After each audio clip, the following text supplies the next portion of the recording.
ঢাকা ৭ আসনের নির্বাচনী রাজনীতি আজ পৌঁছে গেছে উত্তেজনার তুঙ্গে, যেখানে জামায়াতের কোটিপতি প্রার্থীর সামনে এক চরম ভরাডুবির মুখে পড়েছেন বিএনপি মনোনীত প্রার্থী। প্রশ্ন উঠছে, তবে কি জনগণের রায়ে শেষ পর্যন্ত ভোটের মাঠে কোণঠাসা হয়ে পড়বে বিএনপি? যদি তাই হয়, তবে কেমন হতে চলেছে এই অঞ্চলের রাজনৈতিক ভবিষ্যৎ? ঢাকা ৭ আসনে মনোনীত জামায়াত প্রার্থীর পরিচয়। ঢাকা ৭ আসনে বাংলাদেশ জামায়াতে ইসলামীর মনোনীত প্রার্থী হিসেবে ঘোষণা করা হয়েছে হাজী হাফেজ মোহাম্মদ এনায়েতুল্লাহর নাম। নির্বাচন কমিশনে দাখিল করা হলফনামা অনুযায়ী প্রায় ১১৬ কোটি টাকার সম্পদ নিয়ে তিনি বিবেচিত হচ্ছেন জামায়াতের প্রার্থীদের মধ্যে সর্বোচ্চ সম্পদের অধিকারী হিসেবে। পুরান ঢাকার এক প্রভাবশালী ব্যবসায়ী পরিবারে বেড়ে ওঠা এনায়েতুল্লাহ শিক্ষাজীবন শেষেই যুক্ত হন মৌলভীবাজারের মশলা ও শুকনো ফলের পাইকারি ব্যবসায়। সেখানে গড়ে ওঠে তার নিজের প্রতিষ্ঠান মেসার্স হেদায়েত অ্যান্ড ব্রাদার্স। বাণিজ্যিক অগ্রগতির ধারাবাহিকতায় তিনি স্থানীয় ব্যবসায়ী সমিতির সভাপতি হিসেবে টানা ৪ মেয়াদে নির্বাচিত হন। একই সাথে এনএসডব্লিউ প্ল্যান লিমিটেডের চেয়ারম্যান হিসেবে শিল্প খাতে বিনিয়োগ সম্প্রসারণে ভূমিকা রাখছেন তিনি। এছাড়াও রেইন ফরেস্ট পার্ক প্রকল্পের মাধ্যমে রিয়েল এস্টেট ও বিনোদন খাতে সক্রিয় থাকার পাশাপাশি তিনি দিগন্ত মিডিয়া কর্পোরেশনের প্রতিষ্ঠাতাদের একজন হিসেবেও পরিচিত পান। তাছাড়া দেশের শীর্ষ ব্যবসায়ী সংগঠন FBCCI এর নির্বাচনে সর্বপ্রথম অংশগ্রহণ নিয়েই সর্বোচ্চ ভোট পেয়ে পরিচালক নির্বাচিত হন তিনি। সেই সঙ্গে তিনি বাংলাদেশ পাইকারি গরম মশলা ব্যবসায়ী সমিতির প্রতিষ্ঠাতা সভাপতি হিসেবেও দীর্ঘদিন ধরে নেতৃত্ব দিয়ে আসছেন। ইসলামী অর্থনীতির প্রসারে হাজী এনায়েতুল্লাহর অবদান। মশলা ব্যবসার গণ্ডি পেরিয়ে হাজী এনায়েতুল্লাহ সিদ্ধান্ত নেন দেশের ইসলামিক ব্যাংকিং খাতে বিনিয়োগের। সেই ধারাবাহিকতায় তিনি আল আরাফা ইসলামী ব্যাংক PLC প্রতিষ্ঠার প্রাথমিক উদ্যোক্তা ও পরিচালক হিসেবে যুক্ত হন এবং শুরু থেকেই এই প্রতিষ্ঠানের নীতি নির্ধারণী পর্যায়ে গুরুত্বপূর্ণ ভূমিকা রাখেন। পরবর্তীতে ব্যাংকের নির্বাহী কমিটির চেয়ারম্যান হিসেবে দায়িত্ব পালন করে ইসলামী অর্থনীতির বিকাশে নিজের প্রভাব আরও স্পষ্ট করেন তিনি।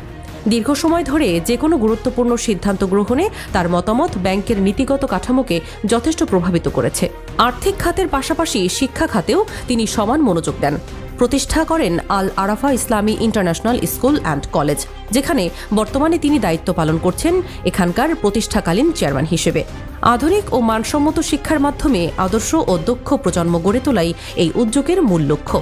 শিক্ষা ও ইসলামী অর্থনীতির এই যুগপৎ অবদানের মধ্য দিয়ে হাজী এনায়েতুল্লাহ নিজেকে তুলে ধরেছেন একজন বহুমাত্রিক উদ্যোক্তা হিসেবে। ধর্মীয় ও সামাজিক পরিসরে হাজী এনায়েতুল্লাহর রয়েছে এক বিস্তৃত অবদান। ব্যবসা ও বিনিয়োগের পাশাপাশি হাজী মোহাম্মদ এনায়েতুল্লাহ ধর্মীয় ও সামাজিক ক্ষেত্রেও রেখে চলেছেন এক সক্রিয় ভূমিকা। বর্তমানে তিনি দায়িত্ব পালন করছেন হেফাজত করুণ ফাউন্ডেশন নামের একটি সামাজিক সংগঠনের সহসভাপতি হিসেবে, যেখানে তিনি অংশ নিচ্ছেন নানামুখী সেবামূলক কার্যক্রমে। সেই সাথে কেরানীগঞ্জে অবস্থিত দিন মোহাম্মদ জামে মসজিদ কমপ্লেক্সের ওয়াকফকারী ও মোতাওয়ালি হিসেবে দীর্ঘদিন ধরেই দায়িত্ব পালন করছেন তিনি। একই ধরনের দায়িত্ব তার ওপর ন্যস্ত রয়েছে সাভারের এনআই জেলা জামে মসজিদেও। পাশাপাশি পুরান ঢাকার ঐতিহাসিক চকবাজার শাহী মসজিদের সিনিয়র সহসভাপতি হিসেবে মসজিদের ব্যবস্থাপনা ও সেবামূলক কর্মকাণ্ডে নিয়মিত ভূমিকা রাখছেন তিনি। কেরানীগঞ্জ অঞ্চলের বিভিন্ন মসজিদ ও মাদ্রাসার অবকাঠামোগত উন্নয়ন এবং ধর্মীয় পরিবেশ শক্তিশালী করতে তার অবদান স্থানীয়ভাবে বেশ পরিচিত। আসন জুড়ে হাজী এনায়েতুল্লাহর নির্বাচনী প্রচারণা ও গ্রহণযোগ্যতার চিত্র। সামাজিক ও ধর্মীয় অগ্রগতিতে দীর্ঘদিনের সক্রিয় ভূমিকার ধারাবাহিকতায় হাজী এনায়েতুল্লাহ এবার আনুষ্ঠানিকভাবে আত্মপ্রকাশ করছেন রাজনীতির ময়দানেও। আদর্শিক ও নীতিগতভাবে দীর্ঘদিন জামায়াতের সঙ্গে সম্পৃক্ত থাকায় ঢাকা ৭ আসনে দলটির মনোনয়ন পাওয়ার পর থেকেই তিনি শুরু করেন এক সুসংগঠিত নির্বাচনী প্রচারণা। রাজনীতিতে তার এই আগমনকে অনেকেই সমাজকেন্দ্রিক অভিজ্ঞতার স্বাভাবিক সম্প্রসারণ হিসেবেই দেখছেন। মনোনয়ন ঘোষণার পর সমর্থক ও কর্মীদের সঙ্গে নিয়ে তিনি এই আসনের ব্যবসায়িক এলাকা ও বিভিন্ন জনসমাগমগুলোতে নিয়মিত যাচ্ছেন, যেখানে আগে থেকেই রয়েছে তার ব্যাপক পরিচিতি ও গ্রহণযোগ্যতা। দোকান ও বাজারে ঘুরে সাধারণ মানুষের সঙ্গে সরাসরি কথা বলে তিনি তাদের সমস্যার কথা শুনছেন এবং বাস্তবসম্মত সমাধানের আশ্বাসও দিচ্ছেন। এলাকার বিভিন্ন সামাজিক ও ধর্মীয় কর্মকাণ্ডে নিয়মিত উপস্থিতির কারণে নির্বাচনী প্রার্থী হিসেবেও তার প্রতি ভোটারদের আস্থা ক্রমেই সুদৃঢ় হচ্ছে। ঢাকা ৭ আসনের ভৌগোলিক পরিধি ও ভোটারদের ধরন। ঢাকা ৭ আসনের অন্তর্ভুক্ত থানাগুলো হচ্ছে লালবাগ, চকবাজার, বংশাল, কামরাঙ্গীরচর আংশিক এবং কোতোয়ালির আংশিক। নির্দিষ্টভাবে বলতে গেলে এই আসনটি মূলত ঢাকা জেলায় অবস্থিত জাতীয় সংসদের ১৮০ নং আসন। এটি পুরান ঢাকার অন্যতম গুরুত্বপূর্ণ ও ব্যস্ততম বাণিজ্যিক এলাকা হিসেবেই পরিচিত, যেখানে ছড়িয়ে ছিটিয়ে আছে বিভিন্ন ক্ষুদ্র, মাঝারি ও বৃহৎ ব্যবসার নানান শাখা।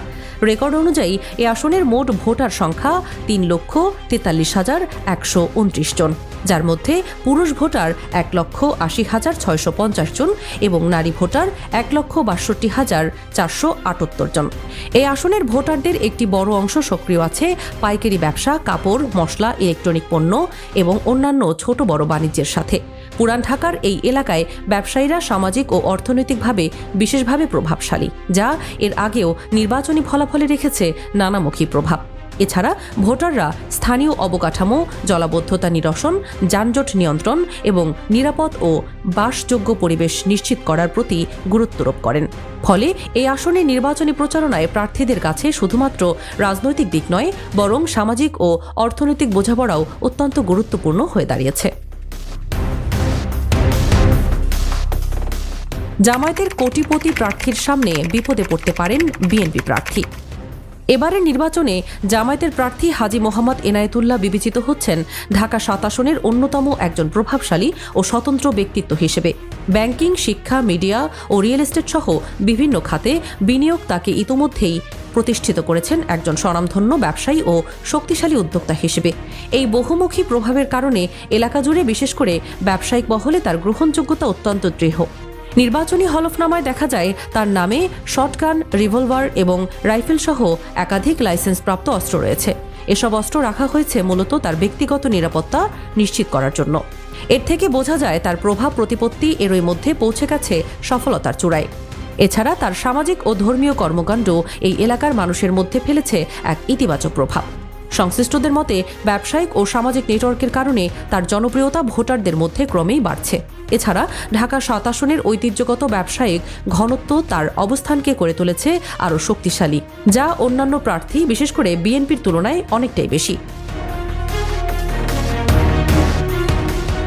সব মিলিয়ে জমে উঠেছে ঢাকা ৭ আসনের নির্বাচনী রাজনীতি। শেষ পর্যন্ত বিজয়ের মালা কার গলায় উঠবে সেটাই এখন নির্ধারণ করবে এই আসনের জনগণ। অপেক্ষা শুধু ভোটের দিনের, অপেক্ষা শুধু যোগ্য নেতৃত্বের হাতে এই অঞ্চলের মানুষের দায়িত্ব দেওয়ার।